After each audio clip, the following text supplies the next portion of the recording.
have this one kid. Carson.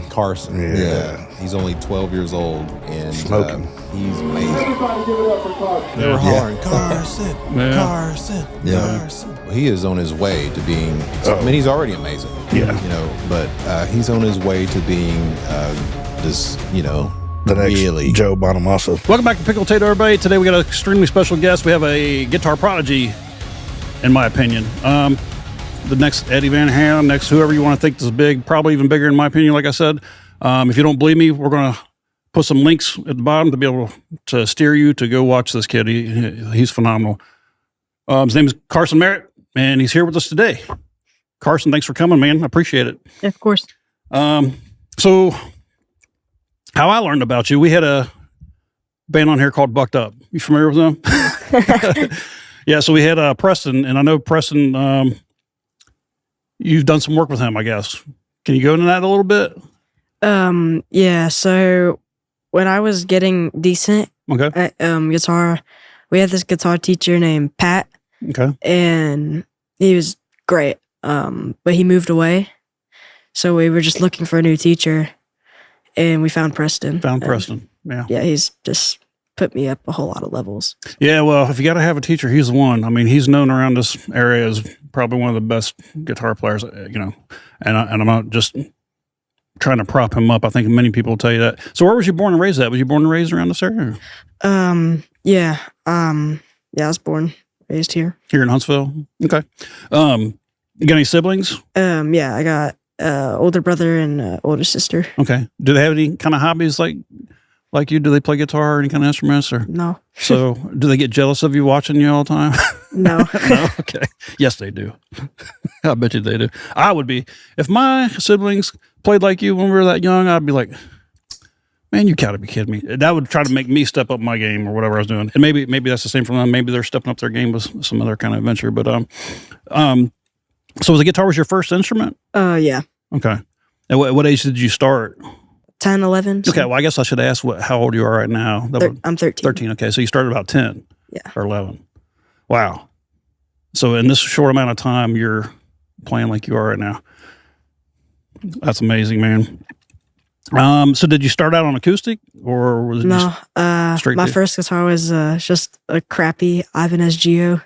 Okay. Bought it from a bookstore for $160, I remember. Did you hear about Preston or did somebody recommend you to Preston or how did that work? So my main guitar, the ESP LTD K8602, needed some work. So we went to a guy, Tom Shepard. Okay. And he was like, this is a nice guitar. He didn't know it was for me, though. He thought it was for my dad. Yeah. And he was like, for a little kid, this guitar. So I showed him a few of my videos, and he was like, that's good. And my dad asked him if there was any guitar teachers in the area, and he recommended us to Preston. And originally, he wouldn't take us in because at the time I was like 11. So he was like, we're booked. So he didn't even listen to you or anything? He just like, nah. No, and then like a few months passed by. We reach out again. Hey, can you take him in? And we sent a few videos, and then he was like, when can he come in? Yeah. See, Preston. Yeah, the real story comes out, huh? So so you said you brought that guitar in. How many guitars did you have up to that point? Or just that one? No. Right now, I think I have around 16, 17. 16 or 17. Okay. So do you have a favorite one or? Yeah. Yeah. That's one we're going to see here in a little bit. I know I saw you on Facebook playing with Bucked Up. Is Bucked Up the only band that you've played with so far? Or? No. I've played with, there's a guitarist named Joe Daniel. Okay. He has a band. I've played with him before. Just those two? Yeah. So being up on your first gig that you played with a band, like where there's a live audience, I mean, I could imagine, I'm pretty old, and for me to go up there and, for the first time, I'm sure I would be extremely nervous. And I remember being back a kid, how intimidated I was of everybody.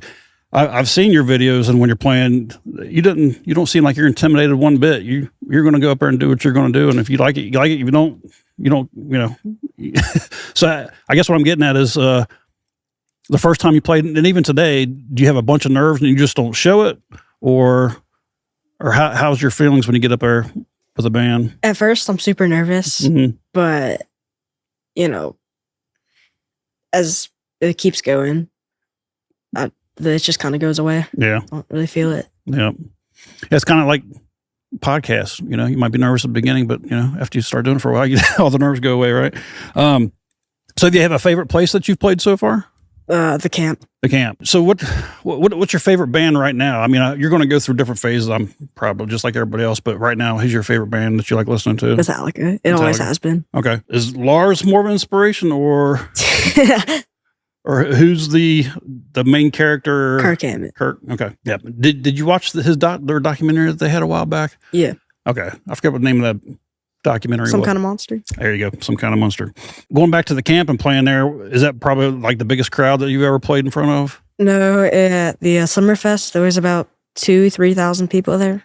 Yeah, I saw that. And I apologize for not being there. We had every expectation to get there, but stuff popped up and we couldn't make it. But we did see it, and it looked like a great turnout. So I asked you the same question. Nerves going into that as soon as you see that many people out there? No. Okay. Well, hey, man. A lot better than I would be. If you had to, well, you might already have it. If you were given a blank check and you were able to buy any guitar that you wanted, what would it be? A KH2, a Ouija. So you don't have that right now? Oh. Pops, what's going on with this? Why don't you have it yet? Do better. Yeah. It's like 30 grand. Oh, okay, well. So I imagine you get a lot of attention when you're out playing, especially, first, if nobody knew who you were and you just pop up on stage with like Bucked Up or whoever, and then they bring you out and you start playing. I imagine the crowd is like, what in the world is this? So after you come off stage, how much attention do you get? You have a bunch of people come up to you, and Yeah. so I'm sure that makes you feel pretty good, right?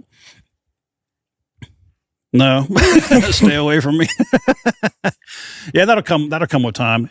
Well, that's just something you're going to have to get used to. I'm going to tell you right now, especially, the level you're at right now is more than a lot of adults who have done this a lot, I think. Preston obviously can talk a little bit better than I can, but you better get used to all that attention. So being in school, does all the kids know how good you are and all the attention to be that you're honest, I'm not really a popular kid in school. I'm known, I guess. But I'll tell you what you need to do. You need to get your band inside of school. well, They'll be knocking down your doors. All the it's girls just will. hard to find people with my music taste Sure. and that are as advanced. Yeah. Well, that's true. Kind of makes you think like the Mozarts and everything, all the prodigies, and and I've said prodigy, and I'm going to keep to that. I think you are a prodigy. I think. 2 years been playing, and you're that good. It's just amazing, man. And I wish nothing but the best for you. And I'm sure you'll keep on it, even if you don't want to play out in crowds or whatever. You're going to go as far as you want it to be. So the attention you get, it's not that stressful for you. Do you have when you go play with the bands, do you request that they play a song that you can play to, or do they say, hey, we're playing this, or do they give you a choice of what you want to play? It's planned before the show most of the time. Do you ask them to play a song, or do they give you like a list of, hey, here's 3 or 4 songs, which one do you want to play? Yeah, they just give me a few songs to work on, and I work them at home, and yeah, we just go out there and play it. So I've been stalking your social media a little bit. So I seen you guys have a German exchange student, and I saw you was playing with him, correct? So are you teaching him, or is he teaching you? Or are you guys getting vibes off each other? Yeah, we're kind of learning a bit from each other because I'm more of a lead player and he's a rhythm guy. This is kind of far away, but do you have a career in mind? Is this going to be, you going to try to make this a career, or is this going to be, where do you see yourself in the next 10 years? I want to be in a band. Have you been searching out people? I'll tell you what you need. You need to do like me and online stalk people and find out who's good, and then just reach out to them. Right? Okay. Hey, let's take a quick break, and we'll be right back.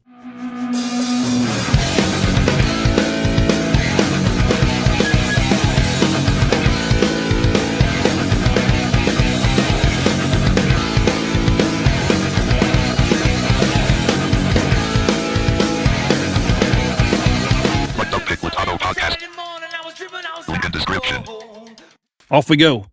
Welcome back. Hey, so I was thinking on a break, playing with the bands the first time. Do you remember playing Master of Puppets the first time live? How did that go? Tell me what that experience is. It was insane. Insane? Like how? The second we played, like the whole crowd just went crazy. Where was this at? Was that at the camp? Yeah. Yeah. Do we have video of that? Did you post that on? Okay. Yeah, I do. Yeah, so we'll definitely put a link on there. So they went nuts. So did that mess you up at all, or was you like, holy crap? Or I mean, what was you thinking when everybody started screaming and going nuts? I was like, all right. That's what you should have been like doing. So outside, obviously guitar is, something that you're passionate about. Do you have anything else that you do outside of music, like any kind of sports or anything? Yeah, I've played soccer for 3 years. Okay. I'm on my school team. Can't actually play right now. I'm a bit injured right now. But yeah, I've played soccer actually longer than guitar. Okay. But, so are you going to be the next Beckham? I mean, if you're anything like guitar player in that short time, I'm sure you're going to be the next Beckham in soccer. Right. So what kind of gigs you got coming up? I'm having one October 12th. October 12th. Where's that going to be at? The camp. The camp. It's like a Halloween party. Okay. I have to apparently play in a costume. So. Have you picked out your costume yet? I mean, you don't have to tell because we want to make it a surprise, but you got an idea of what you want to do, or? The Pickle Tato logo. I might be able to help you out with that. Man, that'd be really good. We'll talk about that after we get off. Maybe we can make something happen. That'd be pretty cool. Do you have any interest on like writing songs, or have you started writing any songs or writing your own music? I write riffs sometimes. Okay. When I'm bored, yeah. I want to go back a little bit and talk about Henry a little bit. So I've seen a lot of the videos that you guys posted online, and the solo that you guys had did together. You've working with him a little bit as far as like writing and stuff, right? How's that going? It's going great. Yeah. Are you guys trying to make a song, or are you just doing riffs together, or? We're just doing riffs. Okay. How much is he older than you?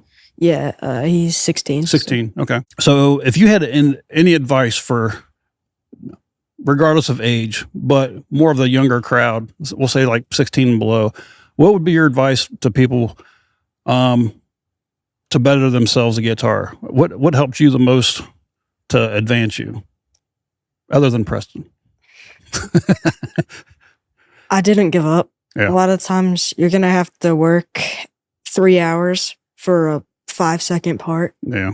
So you just got to stay focused and just don't give up. So you got a bunch of blisters on your fingers when you wake up? Or, yeah. Or calluses now, I guess.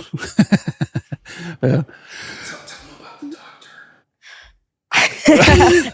Tell us about the doctor. So I was at a doctor's appointment one time, and they asked if I was right-handed or left-handed. So I said right-handed. So they pricked blood out of my left hand, and they couldn't prick it because my fingers were so hard that they couldn't actually get the blood out. And they were like, does he do laboring? I'm like, laboring? Yeah, my dad has me in the sweatshop. I play drums a little bit every now and then. And I used to have calluses, but now it's so little that I play that every time I play, I get blisters instead of calluses. So that I haven't worked back into the calluses yet. I did want to talk a little bit about how you got into playing guitar. So it was your dad? Well, I mean, was your parents musicians at all? I mean, what drew you to playing? So there's a show, karate show called Cobra Kai. And one of the characters, Miguel, his sensei, introduced him to that kind of music. And he set his ringtone to Round and Round by Rat. Yeah. And that was the first like rock song I ever heard. Okay. And when I was listening to that type of music, I was just listening to the guitar. I was like, I like that. Yeah. So I just wanted to start playing. Oh, so that's what got you start playing from the beginning. So yeah, that's the most important song to me, Round and Round. Okay. Rat. So is that one of the reasons why you play the type of music that you play? Is there any other reason that got you into that type of music? I mean, I haven't heard you play any country music yet. So you're not playing country. So you're basically playing metal, rock, right? So what drew you to that kind of genre? Yeah, I ever since listening to like, just 80s rock and like glam rock and stuff, Okay. I expanded more. Yeah. And just, getting continuously like heavier into like Metallica, and then right now I'm really enjoying Ice Nine Kills. So You like Seven Dust? You ever heard of Seven Dust? no. Ask your dad if you can listen to Seven Dust. But I think you might enjoy Seven Dust too, being a Metallica fan. So I just wanted to end it off to basically saying, listen, I just met you, but I'm extremely proud of you. I think you're a great inspiration to a lot of people, not just kids your age, but adults. And I mean, you're an inspiration to me to see somebody who can take, obviously you have to have a little bit of talent, but it's mostly work ethic, I believe. And you've even expressed, playing 3, 4, 5 hours a day just to get like a 5 seconds out of a song. That takes work ethic. And that's what hinders a lot of people from accomplishing what they want, their goals in life. And if you're doing it at this age, man, you ain't going to do nothing but be great no matter what you do, even if it's not music. So I just suggest you just keep that same work ethic, whatever you do, and you're going to be successful at anything you do. But thanks for coming, man. And we're going to get you on the guitar, and we're going to hear what this gentleman can do. Let's go.